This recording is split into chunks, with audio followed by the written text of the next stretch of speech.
Hey there internets, I'm Michael and this is my first impressions on Power Grid, the card game. Now if you don't know what it is, it's Power Grid but converted into a card game. What they've done is they've kept the power plant market, so you've got the bidding phase, and they've kept resources in a market, so you've got the buying resources phase.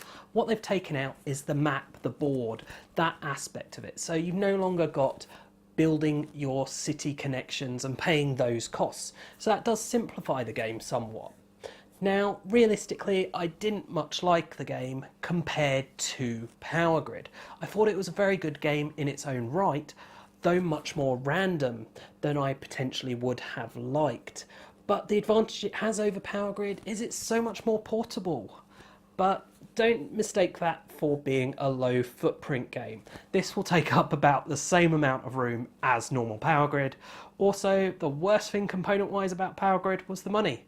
And they've kept terrible money in this game, so you're not going to really gain any benefit from that either. What made this game so much more random and less appealing for me was the changes that they've made to the way that the power plant market works and how the resources market works. I think they've done a very good job of converting this to a card game, but it's just introduced these elements of randomness. So with the power plant market, for example, before, every power plant had a unique number, and when you had a certain number of cities, it meant you removed any power plants below this. What that meant was the game was always building and progressing with regards to those power plants. But they don't have that anymore. Yes, they have that if the lowest value one doesn't get bought and the lowest value one will be really cheap, it gets gone away with. But it still means that quite late in the game you can have some really cheap, not very good power plants. Also, the power plants you get, there's less of a growth factor there. It's very small differences compared to with Power Grid.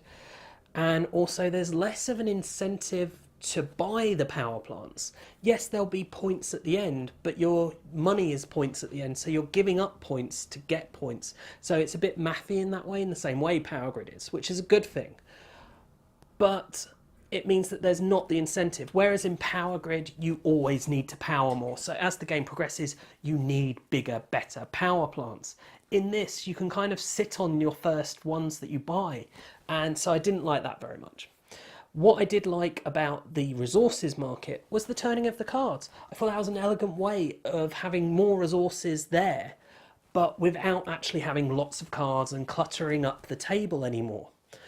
But the problem with the resources market is that it no longer has a predictable refill. So whereas before you knew, right, it's going to fill at this rate for this many players, I can kind of gauge what there will be supply and demand wise.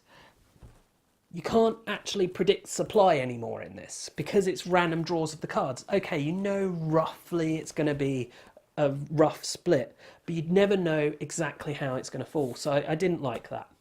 So yeah, Power Grid, the card game, a good game, but it has got elements of randomness, and I would much rather play the original Power Grid.